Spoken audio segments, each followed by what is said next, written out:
Thanks for everyone for coming. We'll go ahead and get started. So today is the third set of talks we've had on sort of R&D topics from US Atlas and US CMS. Today they're both from Atlas. So anyway, let's go ahead and get started. So the first talk's on fast calorimeter simulation on GPUs, which will be led by Kay Lee from Washington. So go ahead and start, and we'll interrupt you with questions or wait to the end as people see fit. Thanks again for giving this talk. Thanks. So I think I can start. Yeah. So hello everyone. My name is Lee. I'm a postdoc from University of Washington and funded by the US Atlas to work on the core software for Atlas. And a part of my task is to update this fast calorimeter simulation on GPU package and integrate to Athena, the Atlas offline software framework. So I will show you the details later. So first, okay, no, oh yeah, okay. So first, this effort is motivated by or try to solve a part of the challenges from the computing resources. So we know in the high velocity IRIS-HEP, yeah. So you can see in the right top plot, the current computing resources will not meet the requirements for the high velocity IRIS-HEP, and with, of course, with the standard recall and simulation. But so sorry. So so in this plot, you can also see that with the fast calorimeter simulation, the usage is become better and or is improved significantly. And the reason is that the current CPU uses in Atlas is dominated by simulation. So you can see in the bottom left plot, about 40% time is spent in the simulation. And we do have lots of simulations in Atlas for most of the analysis. And sorry, and the 90% of the simulation time is actually spent in the calorimeter. So Atlas has a very big calorimeter. You can see in the bottom left plot. Yeah, so it's built by the liquid argon, and we have many layers and modules. So that's one of the reasons why this simulation will take so much resources. So yeah, so that's why we have an effort to make the faster calorimeter simulation in Atlas. So this package is trying to use the parameterized simulation instead of the full Gen 4 simulation to speed up this this offline simulation. And so this package actually is based. So we do have the some input from the Gen 4 simulation, but for the single particles like photon, electron, and pion. So we have this as input, and we can perform a parameterization in both longitudinal and lateral directions for the energies, for the shapes in each cells, and then we can. So this parameterization part is actually performed in a standalone package outside of Athena. So we should give us the opportunity to collaborate with some people outside of Atlas. So this package named the FCS parameterization is yeah, as I said, it's a standalone package and it only has a few dependencies. So that's why we try to start to use the GPU to further accelerate this calorimeter simulation. And since this one is a standalone and has very few dependencies, so this is our first target, first task to try to use GPU. So with the current fast calorimeter simulation, actually we have significantly improvement is about so the CPU time it's about 10 times faster than the full simulation. And yeah, and then we try to use the GPU. So that's also the goal for my task is to use the GPU to further accelerate this FastCaloSim in Athena. And so one thing I would like to mention is that in the current Atlas calorimeter, the liquid argon calorimeter, there has many inherent parallels, and so we have lots of independent cells and also the associated tasks. So which is very good to migrate to GPU. And we did a profiling study. So you can see in this screenshot. So we did some study for the current FastCaloSim package and try to identify the part which can be parallelized in GPU. And so the main the most significant routing is except the IO. It's the simulate hit. So the simulation for each hit, and that's our target to parallelize and to port to GPU. So we did some development with GPU kernels to create it to run this simulator case. To do it, first we developed we redefined the data structures in GPU, and also re-implement the geometries in GPU, and also without the STL because it's not supported in the GPU. And basically, we have three main kernels for this part. First one is to initialize the memory, so to copy some memories from CPU to GPU, and then we can perform the main simulation in GPU, and then we try to reduce the output and merge them, and then go back to the CPU. So that's basically the workflow for this FastCaloSim GPU. And so as I mentioned, what we try to parallelize or try to port to GPU is the simulation based on heat. So typically for simulation, we have many events, and then we have also for each event we have many particles, and for each particle we have many hits.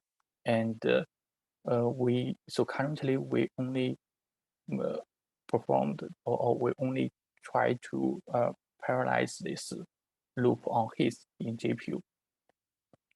And yeah, and and for other parts, so in future, if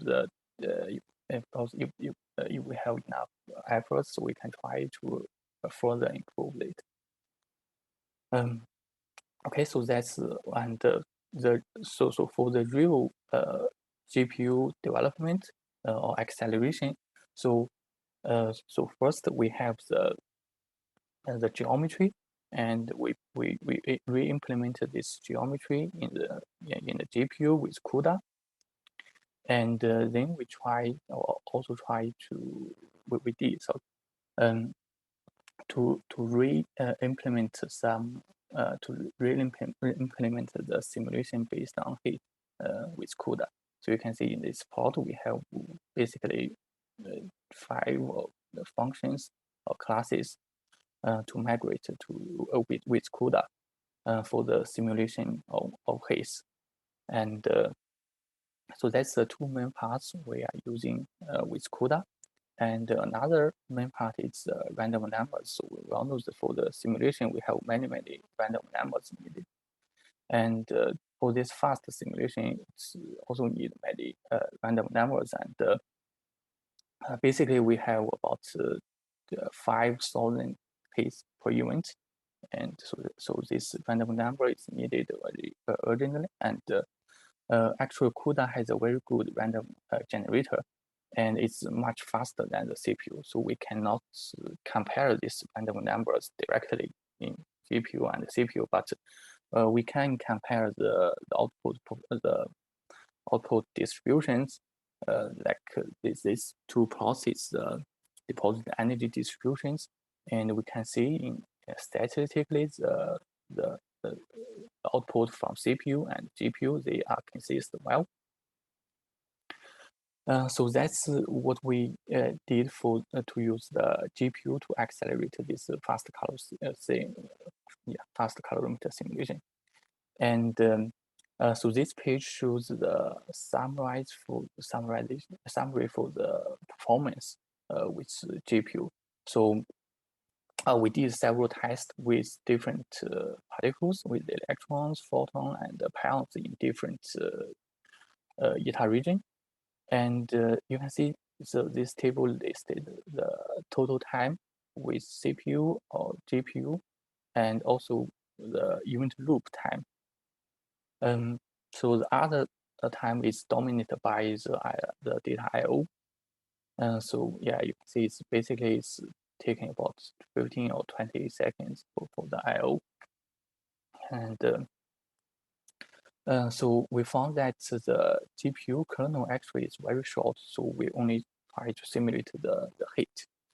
And yeah, so it takes so it seems we can improve it further by group multiple events.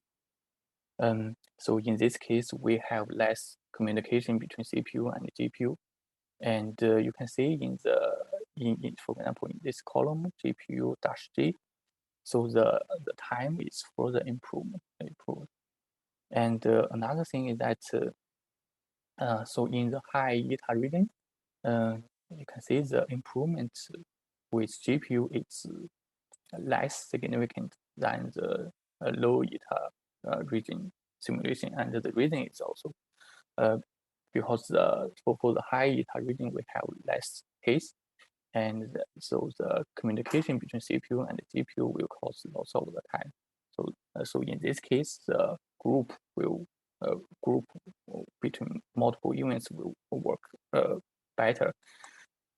Yeah, so that's so we also try to further improvement. So yeah, this is one of the further improvement I mentioned.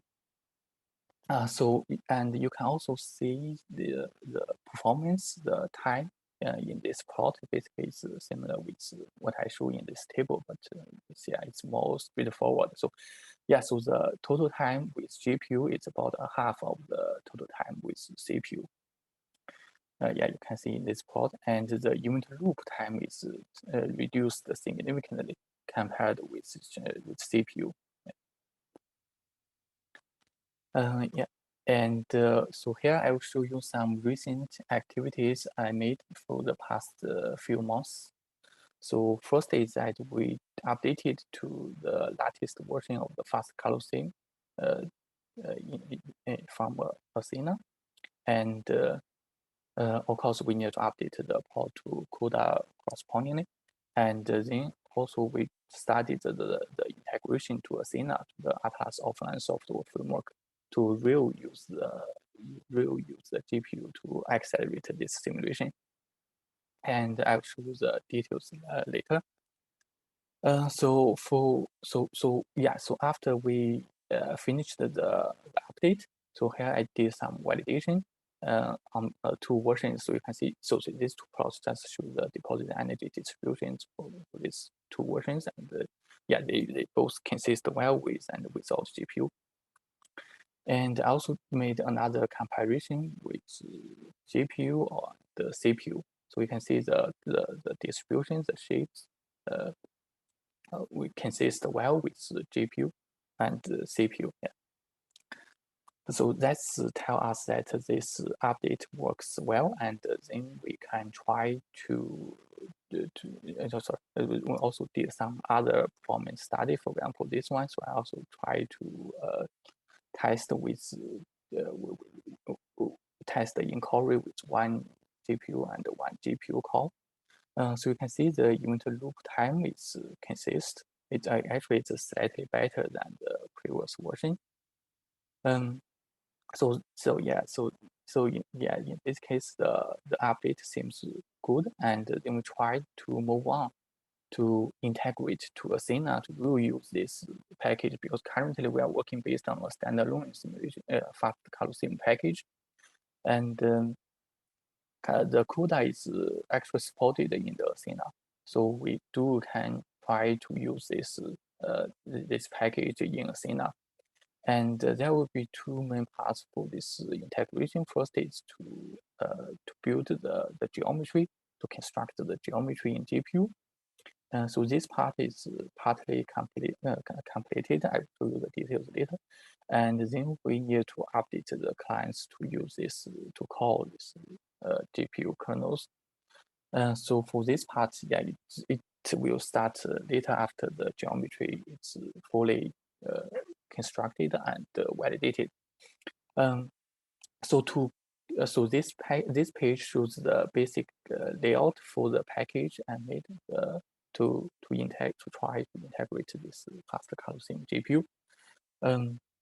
So basically, so the thing I want to mention is first is that we have redefined, for example, many we redefine the EDMs and also many classes. For example, the detect element and the hit EDM and the identifier, and yeah. So for this part, we have redefine them in the GPU, and we have a random random generator in the GPU here, and then we have a class to load the geometry in GPU. Yeah, and then we also have an algorithm to test this geometry, just to compare if the geometry is constructed correctly in GPU. And then we have another class to try to do the simulation with haze in the GPU. So currently, I have tried to construct this geometry in GPU and validated it. So for the simulation, it will be started later. So to build this geometry, actually, it's very it's the same with what we did in the standalone package. It's just read geometry from a file, not from the detector manager, from the database. So this one will be updated later. And then we try to copy this geometry to the device, and then I made a kernel to just to compare these geometries in the device and the host CPU and GPU. So yeah, so it seems the geometries are consistent. So it will tell us that the geometry is correctly built in the device. And currently, what I'm trying to work is what I'm working on is to read this geometry from the detector manager. So that's the real case in Atlas. We cannot read this geometry from a file. And then it's use some Asana tools or wrappers to manage this CUDA tasks or kernels. So to validate this GPU, so here I show some plots which I made from this from this construction. Yeah, basically we have loaded this geometry in GPU successfully, and the next thing is to update to use this geometry to do the real simulation. But to do it, we need lots of efforts. So it's hadn't started yet. Okay, then it goes to my summary. So basically, we do observe a significant improvement. Basically, the total time is reduced by half with GPU for the fast calorimeter simulation. And of course, we do have some things need to be further improved. For example, currently the GPU resources are not well used. The kernels is too short. so we can try to further improve it in future. And then we updated this FastCaloSim to what Athena is currently using, and also studied the integration to Athena. So yeah, so that's basically what I did for the for the past few months, and also the current status for this FastCaloSim CUDA. So that's the CUDA part. Yeah, okay. So that's all. Thank you. So here I also listed the person I want to thank. Oh, thank you. It's very interesting. Who has questions? I can ask one to start, or maybe two. I guess on slide 7, I just wanted to make sure I understood properly the results. So I think you're comparing effectively a single core GPU versus single core CPU versus a GPU. Is that Yes. the comparison you're making? And then I guess what you're calling, and then the large difference between the total time and the event loop time is because effectively what you're doing is every time you start a kernel, you're having to pass in lots of like the geometry, for example. Mm-hmm. Yeah. Is that that's effectively what data transfer is happening that takes this effectively 15 seconds. Just one of the one. That's an example. Yeah. Okay. So we also there's a lot of file I/O which is also happening. Yeah. Okay, but that's effectively once per kernel call. So no matter how much data the per particle data is small compared to the other stuff. So that sort of the more events you can pass, the better off you are. Yes, the more okay. can pass. Yes. Okay. Well, it's not per kernel, it's like per job, because you read a whole text file, or rather a data file at the beginning of the job, and that takes about 15 seconds. There is some per kernel overhead, but it's much smaller. Oh, I get it. Okay. Then I didn't quite understand right. Now I understand. Okay. But then the difference, okay, but the per kernel overhead is this GPU versus GPU-G difference, effectively showing you that. Or do I not understand? Yeah, if you look at the event loop time column, those are the numbers which are really, getting rid of all the I/O. Right, those are the interesting ones. Okay, thanks. I got it. Anyone else with questions? Can I go? I don't see your hand, Graham. Go ahead. Oh, there you are. Yes, I did raise it. Okay. Good. Yes, no, it's my mistake. Right. Thanks, Kate. It's really nice to see the update. I mean, I just wanted to make one comment, first of all, which is, of course, that FastCaloSim is fast on the CPU as well. So even if you port this to the GPU, and let's say it's effectively executed in 0 time, the overall speed up for a fast simulation job for Atlas would actually be really small, because you're still doing the rest of the simulation in Xeon 4. But yeah, okay, I guess we all understand that. We understand the reasons for porting this as a piece of standalone code. I wanted to ask you about the geometry though, because I was a little bit confused by that. When you say uploading the geometry, you really mean the geometry as needed by FastCaloSim, so that it can map, an incident primary particle to cells which it's going to deposit hits in. Yeah, I mean, it's not the full detector geometry.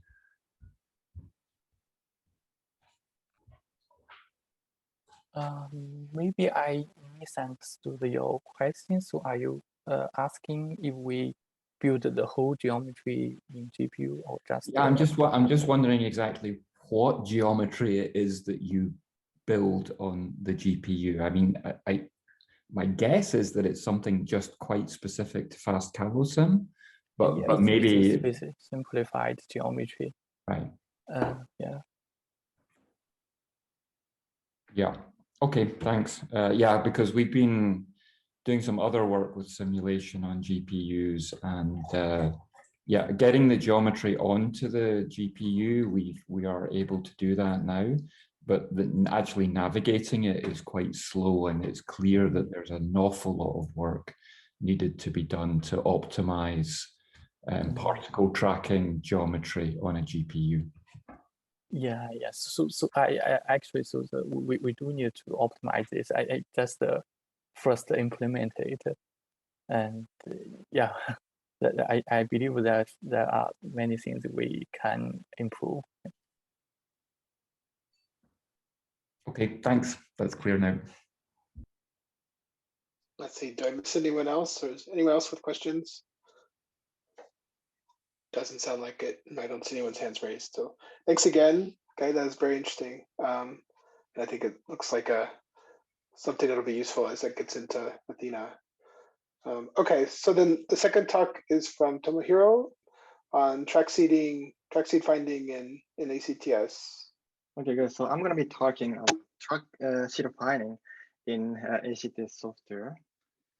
And okay, so I'm also working on Atlas. So this is hiring NHC work for Atlas. So many interesting physics programs such as the measurement of Higgs decays and such for BS with small cross sections are expected at hiring NHC, which will start in 2026.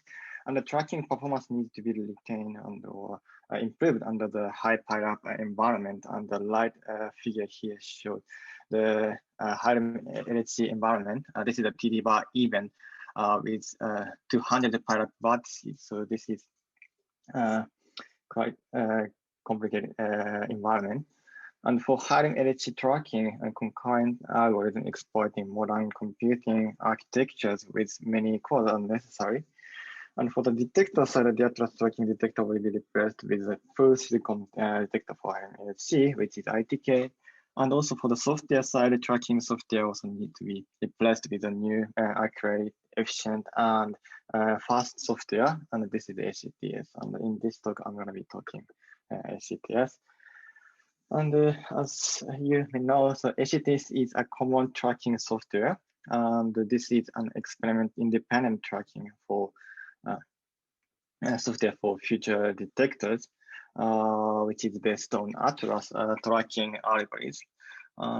This is written in modern C++17, and it requires minimum dependencies, and it facilitates new R&D projects for new tracking techniques, such as machine learning and GPU-based tracking, and it increases maintainability and usability. And also, ACTS allows polarization and vectorization.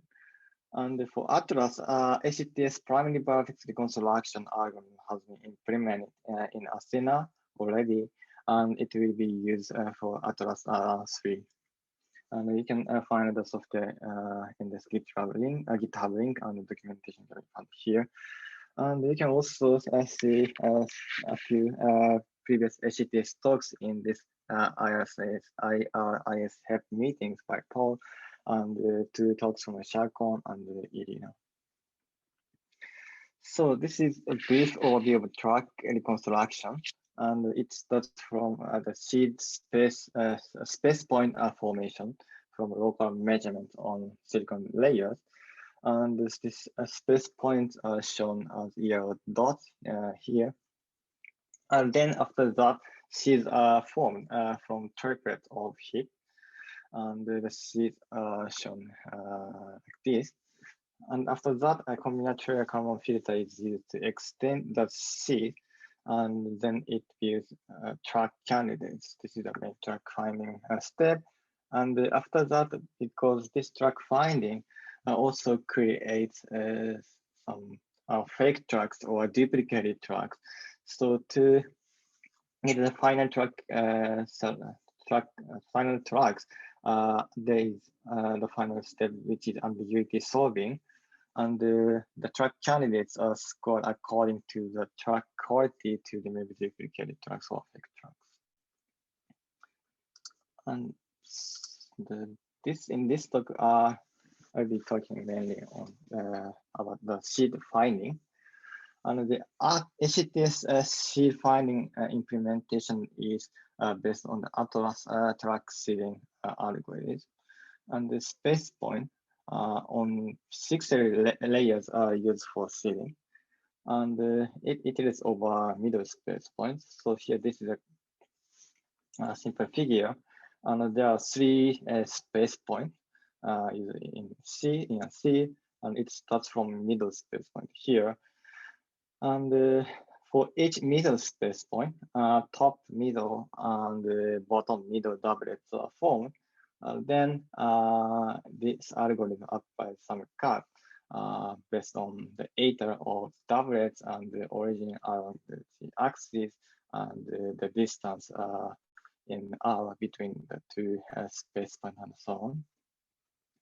And then top, middle, and bottom middle doublets are tested for compatibility. And after that, seed triplet is created by combining the compatible doublets like this. And okay, so this seed finding algorithm is implemented in HTS, and also there is some example algorithm inside HTS to test this algorithm, and also some detector geometry is available. This is the generic detector used for testing, and which is available in HTS. And with this generic detector geometry, hits on the pixel detector, which is shown in blue, are used for seed finding. And currently only a simple seed finding configuration is available. And the same parameter for the bar and end cap are used for now. And seed finding depends on the detector layer. So if you want to use this for your experiment, you need to optimize the configuration and parameters for your detector. And for this test, we produce some dataset using the FastCaloSim simulation to test a magnetic field in this generic detector. And also, we are working on optimization for the Atlas ITK layer, but today I'm not going to show some Atlas data. Okay, so this is the performance. So the tracking efficiency cannot be higher than the seed efficiency. So it is really important to keep high seed finding efficiency. And here, so you can see some efficiency plot with the generic detector, and event generation, pattern simulation, and seeding, and also tracking examples are used in HTS. And so this is the result with a single muon event. So there is only one muon in the event. And yeah, as you can see here, the efficiency is good, and overall efficiency is 99.7%. And the efficiency is defined like this. The denominator is number of two selected tracks, and the selection criteria here. So we require a PT of 2 tracks above greater than 1 GB, and at least 9 hits on the detector are required. And the numerator is the same condition as the denominator, plus it needs to be matched to the reconstructed seeds. And yeah, so this is the seed finding efficiency of the function track choose PT and choose particle eta. But this is a very simple example because this is just a single muon. But we have to check this performance with realistic environment. So this is a TT bar sample is 200 pair of vertices. So with the central mass energy of 14 TeV. So in this environment, there are about 5,000 particles per event. So here, so the efficiency is 91%. And so overall efficiency is good, but you can see some degradation at the barrel end cap transition region like this. This is because still this is the first implementation in the example, and the detector specific optimization has not been done. So I think that to get better efficiency, the detector specific weights need to be implemented, and also this is, as I said, for this performance evaluation, just a single configuration for the barrel and the cap used, but I think we should define a few configurations, especially for the barrel and the cap separately. And we also need to check fake rate and duplicated rate, because the number of seeds affect the track finding CPU time and performance. So we should avoid creating seeds where there is no track, and also we should not provide many seeds for the same track. So we have to reduce fake tracks and duplicate fake seeds and duplicated seeds. And the fake rate definition is here. So the denominator is the number of reconstructed seeds, which is selected using the definition I said before.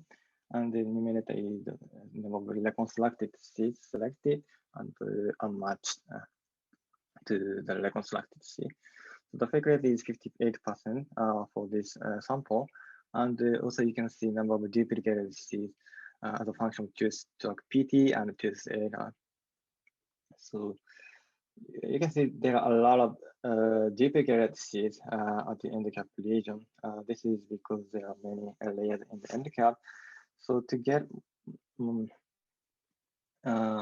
better, lower duplicated rate, we have to select layers for seeding more carefully. And actually, this kind of optimization is currently being done for the Atlas ITK detector.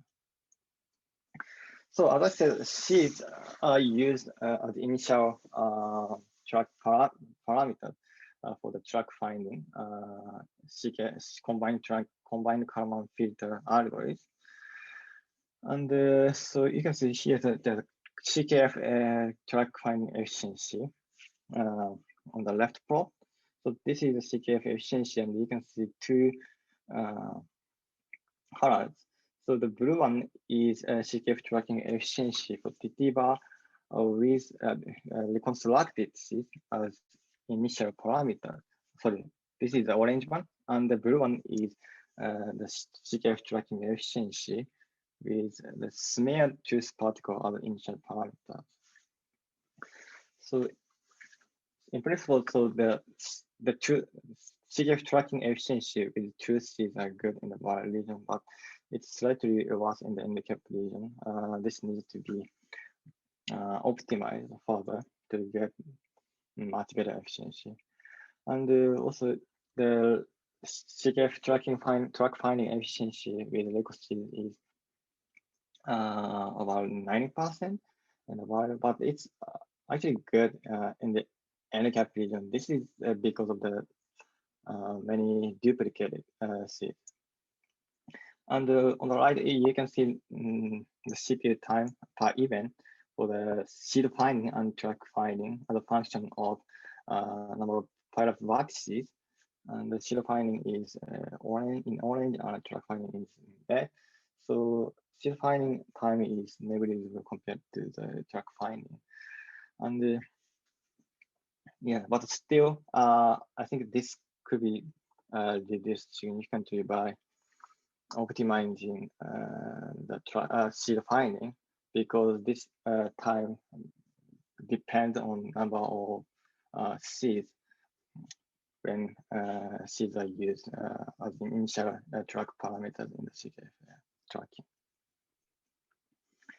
And then this is a fake rate and duplication rate for the CKF tracking with a reconstructed track C. And the fake definition of the fake rate is here. So then the denominator is number of reconstructed track, selected reconstructed tracks, and the numerator is unmatched one. And the bottom left box is fake rate as a function to particle editor.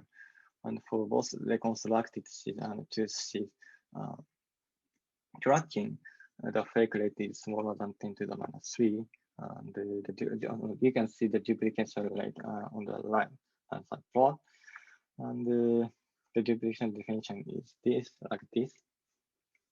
And which is smaller than 0.2 when you use truth seed as initial parameter, but it's about 0.6 for the CKF tracks with reconstructed seed as initial parameters. But in this test, ambiguity solver is not used yet. So by adding ambiguity solver after the track finding, the duplication rate could be suppressed significantly, I believe. And okay, so let me just briefly mention some ongoing tasks. So currently integration of HCTS into Asana is ongoing, and this is one of the main projects in this year. And we are developing a wrapper to interface HCTS in Asana and optimizing Asana or ITK specific configuration. And as you can see here, there are a lot of layers, pixel layers in IDK geometry. So this is quite different from the generic detector. And also for seeding, we are optimizing the layer selection and the seeding configuration for the barrier and endcap region for ITK, and trying to add detector specific weights to reduce duplicated seed. And also efforts are being made to run HCTS algorithm on GPU, and you can see more detail in Chacon talk. And our long-term goal is to port more modules to GPU to have a GPU-based algorithm. Okay, let me summarize my talks. High-performance tracking software is necessary for HiRMC, and HCTS is an open-source toolkit for the track reconstruction, which retains and improves tracking performance for bias detector. And the seeds provide initial track parameters for the CKF tracking, and recently some example algorithms have been implemented in HCTS. And seed finding efficiency is really important because tracking efficiency cannot be higher than the seeding efficiency. And the suppression of fake and duplication of seeds is important to improve the tracking performance. So I showed some performance. So in general, they're good, but still we need a lot of optimization. And currently we are working on HCTS integration into Asana for HiRMC, and we are working on ITK specific optimization now. That is all from my side. Thank you. Cool, thank you. That's very interesting.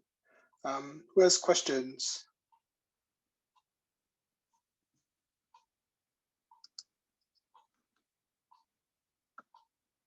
Everybody is quiet today. I had one just to help me understand a bit the technical way you're making the plots. So I think slide 11, you're comparing results with what you call truth seeds and RICO seeds. I might have expected that with truth seeds, you have no duplicates or no fakes. How did those come about in that case? I guess in that case, all of your seeds you started from only real seeds, I guess, in this case, right? Could I answer that? Oh, okay. Yeah, go ahead, Sarah. Sure. So even you use the truth seeds, you have some branching for the CKF. So you start with one seed, but then you have some possible branching of the tracks. So this will end up with multiple tracks from the same seed. In this case, you can have some duplicated tracks. And you can also, you can also have some fake tracks because you can pick the wrong measurement on the track. So Right. So fake in this. Okay, so fake just means you found a track that's not close to one of the true tracks in the event, I guess. Yes. Okay. All right, that makes sense. Thanks. Anyone else with questions? Doesn't look like it. Okay. Thanks again, everyone. And we'll talk to you next week. Bye, everybody.